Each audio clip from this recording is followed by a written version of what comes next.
All right, well, welcome to the Poetry Box Live. And our next featured poet is going to be Christopher Bogart. Christopher Bogart is the author of two recent books, BREAKPOINT and The Eater of Dreams. He was also one of the winners of our first Poetry Box Chapbook Prize in 2018 with his moving collection chronicling the tragic journey of the Yuma 14. Chris is a retired educator and a working poet and writer with an MA in creative writing from Monmouth University in New Jersey. He's also working on his MFA. His poetry has been published in Voices Rising from the Grove, Spindrift, Westward Quarterly, and the Monmouth Review, among others. Please welcome Christopher Bogart. Thank you. I'm also going to ask Cord Moreski, who's a poet from New Jersey, young poet from New Jersey, who has a few of his own books published. I asked him here tonight if he'd help me with two of the poems from the first thing, so I'm going to ask you to unmute. Yep. All right. What I'm going to do is first of all, the thing behind me is the great cover that Shawn's husband designed for this book, which my son keeps on saying every 5 minutes. You better thank him for that. So what I'm going to do is first of all read the end of the introduction of this book. Breakpoint is my response to the Trump years and the last few years, and to the division that this country now faces.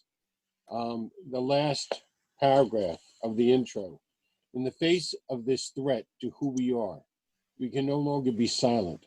To be silent, to do nothing now, is probably the greatest existential threat to the future of American democracy, our democracy. It's a silence that we can no longer afford. That's what this book of poetry is about, to help to break that silence. So I'm going to start with the first poem, A Past of Promises, and I'm going to ask Cord to read it with me. Okay, cool.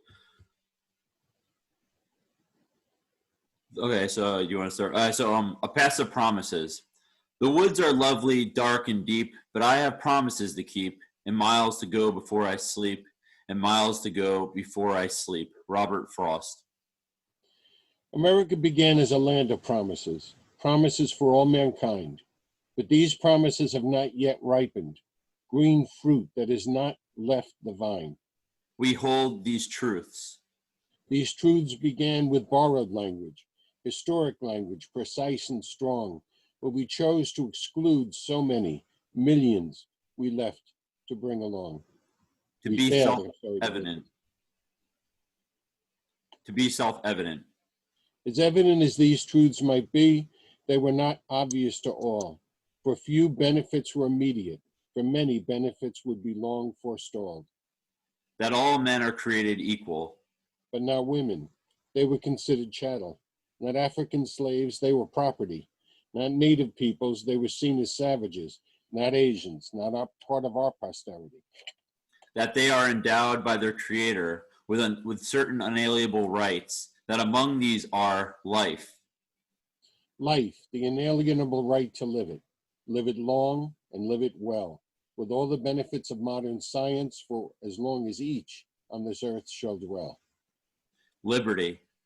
Freedom of speech, unfettered press, to hold beliefs without duress, to work, to earn our daily bread, be free from fear, danger, and dread.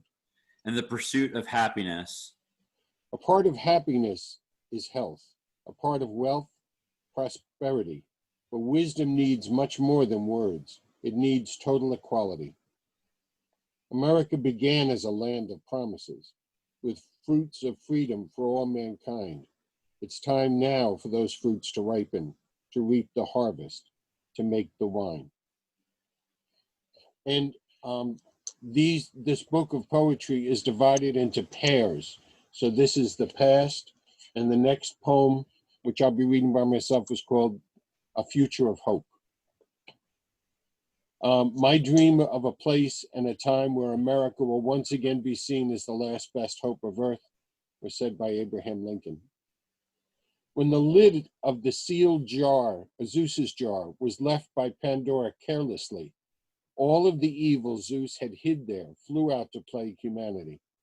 Left only with hope, the one thing trapped within the jar, we learned to fight poverty with generosity, war by making plowshares from rusted swords, ignorance by pleading truth, and hatred by drawing love from deep within our human roots.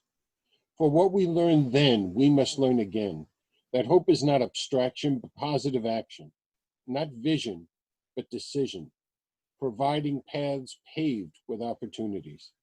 Hope raises walls that hate once raised up high, replacing them with fields of understanding.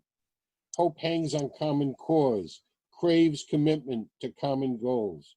Hope motivates to force the world to learn to be the force of change within us all. Hope floats only on seas of full equality, where each of us is sibling to all others, our sisters and our brothers in one common human family. Hope harbors within its broad shoals the best of all great human goals, of optimism sown into the seams of all that's good within all human dreams. Hope holds promise that one day soon we'll reach the heavens to touch each shining star, or hope holds nothing if it is left asleep within the jar. The third poem from this book I'm going to read with Cord's help. It's called The BREAKPOINT. And I just want to tell you what this refers to. Most of you must be familiar with a poem, a picture that came out a year ago this June of a father, 25-year-old father and his 15-month-old daughter, 19-month-old daughter, that had drowned in the Rio Grande River. Her arm was around his neck. She was tucked in his t-shirt, but they had both drowned. This is called, and the book came from this, the title of the book, this is called Breakpoint. The instinct not to breathe underwater is so strong that it overcomes the agony of running out of air.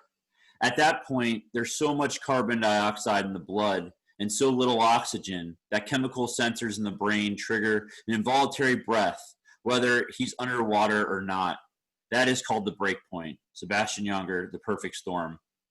The breakpoint comes after 87 seconds. Less than a minute after Oscar put Angie ashore, the 2-year-old panicked, jumped into the water, and followed her puppy back home. As the sound of the splash, her father looked back and saw her flailing around in the water. It comes when the instinct to breathe in overcomes the agony of asphyxia. He watched helplessly as the current swallowed her up. Frantic, he doubled back, strong arms cutting through currents until he reached where she had disappeared. No matter how desperate, you never inhale. He dove straight down into the raging eddies of the turbulent Rio Grande. Until you're at the very edge of consciousness. His arms reached ahead through brown, muddy water in search of his Nina Porqueña. The only thing worse than running out of air is breathing in water. His fingers found her body and slipped her to safety beneath his wet t-shirt. When the first breath occurs, most people are conscious.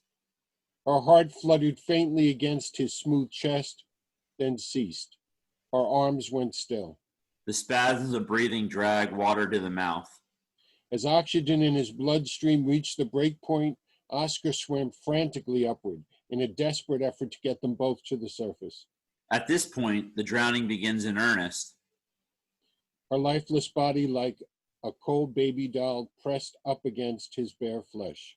A lack of oxygen causes sensations of darkness, closing round from all sides.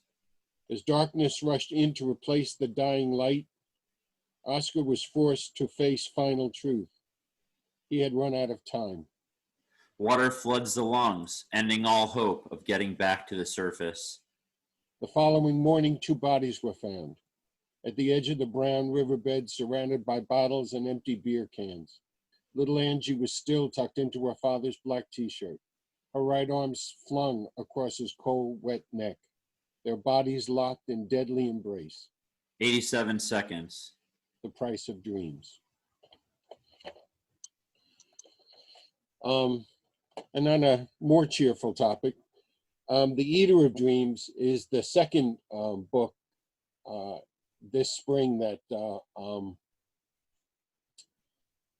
Shawn published. And I've got the cover in the back because if I do this, you're not going to see it. The last paragraph of this explains what the Eater of Dreams is about. The Eater of Dreams basically refers, by the way, to the freight train that takes 300,000 to 400,000 Central Americans up to the border with the United States every year. It's called the Beast, or the train of death, because so many of them either fall off or are dragged off by drug gangs. Only 40% of those people make it to the border. Many of them are raped, some of them are killed. I have entitled this collection of poems, The Eater of Dreams, to refer in a narrow sense to the poem in the collection that tells of what happens to those whose lives and dreams are chewed up by the freight train known as the Beast. In a greater sense, the title refers to all the obstacles, violent gangs, drug cartels, Mexican immigration authorities, and all the other dangers these migrants face on their dangerous journey north to the US border. Each year, of the more than 300,000 who embark on this journey, only 40% make it to the border. But they keep coming anyway because for them, paradise could just be one more hell away. I'm going to read you 3 poems from this. The first one is called I Dream, and it's based on Walt Whitman's old war dreams. And he writes, but now of their forms at night, I dream, I dream, I dream. Many of these people came from garbage dumps. Thousands of families live on them in Central America. This is the poem. Beyond the fetid outpost, balanced on banks of stagnant streams, beyond flapping soil, clothing flying half-mast, beyond savage nightmares hatched in nests on humid nights, beyond cat heat howling, babies crying, hope dying, I dream. Far from the stench, the decomposing heat, the rise of gaseous steam, from landscapes festered with flies of mierda in piles, from prophecies croaked on black buzzards atop mountains of decay, from lies expressed to babes from the paps of garbage queens, I dream.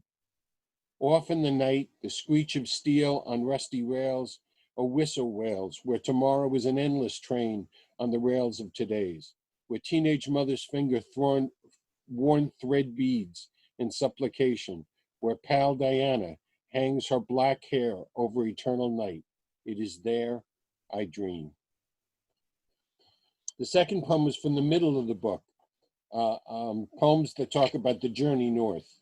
And this one in particular is a part of 3 different poems that talk about the rape that occurs to 20% of the people on that train, male, including female, children, including adults.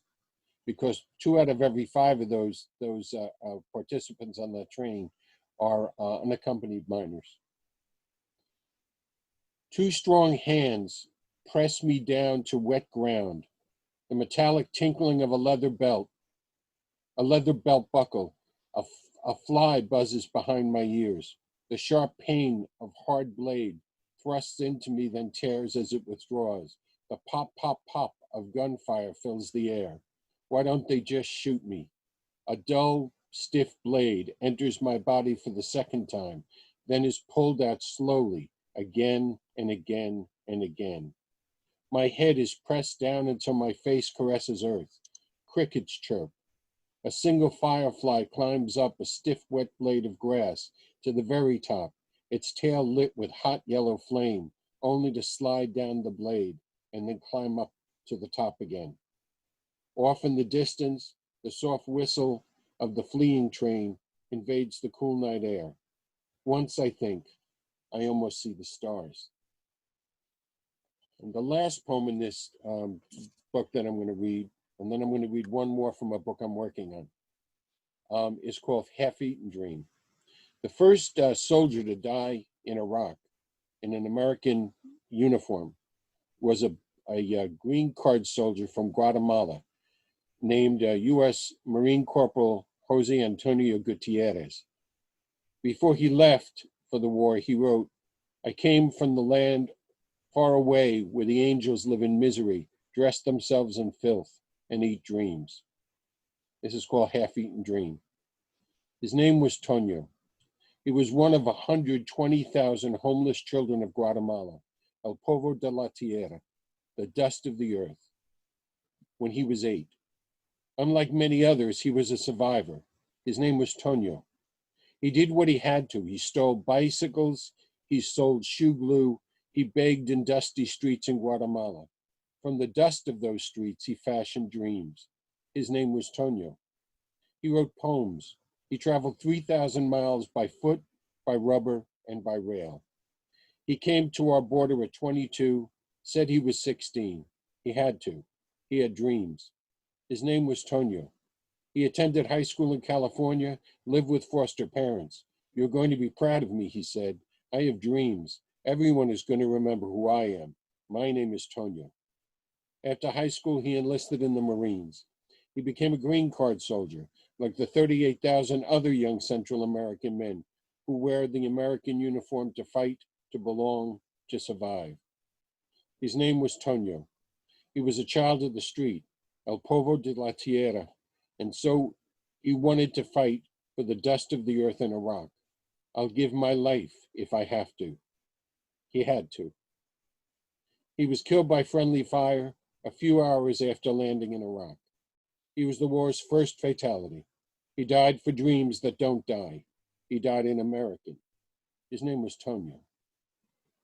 By the way, when I wrote this poem, it was 38,000. It's now 64,000. And sadly, this administration is deporting the families of those soldiers while they're still in the field. The last poem I want to read is a poem that for a new book of poetry I'm writing about racism in the United States. And it's a conversation that I'm having at a bar with another white man. And what we're talking about basically is when is this going to change? John F. Kennedy said, if not now, when? And this poem is called When. This conversation we're starting here today must not end at the end of this day. Not end with the last hand-lettered sign written some black brother's blood. Not end with the last car burning in anguish. Not end with the last miles marched in frustration. Nor with the last tears shed in stark sorrow over another young black brother's life. This conversation we're starting today must be the start of a brand new beginning, not the beginning of the past conversations, abandoned long before they had begun. Not the same conversation that was set to be settled by abolition, by emancipation, by civil war. Nor even the conversation of commitment abandoned to lies long before it was begun, in the marching, in the jailing, in the shooting, and the dying over 60 years ago. This conversation we're starting today must begin with the one question that has echoed eternal in every black church, from every black voice, from the north to the south, from the east to the west, and from each generation to the next and the next. This eternal question, how long? The answer can no longer be not long. No. This conversation we're starting here today must finally answer this one simple question, one at last and forever, and for all time eternal, with only one answer, and that answer will have to be now. Thank you. Christopher, thank you so much for that collection of extremely powerful poetry, extremely important poetry, timely. I'm a little speechless, I'm sorry. I've read these poems except for the last one, and they just hit me in the face hearing you read them today. So thank you for that. We do have to keep having the conversation. We cannot stop. We cannot stop when it gets too cold outside or the protests start to slow down or whatever. We have to keep the conversation going, and we have to stand up for our brothers, all of them. So thank you, and don't forget to vote, everybody. Christopher, I really appreciate you tackle really tough topics in your poetry, and it's not an easy thing to do, but you always bring it with a voice of compassion. And that's something that I've always really appreciated about your work. So thanks again for sharing with us today. And thank you, Cord, for reading those poems with him. That was a real treat to hear that in the two voices. It really worked well. Thank you. So if you'd like to keep up to date with all of our shenanigans, go to thepoetrybox.com, where you can scroll down to the bottom of the page and sign up for our newsletter. Again, thanks for joining us today. Be safe out there wherever you are, and we'll see you next month.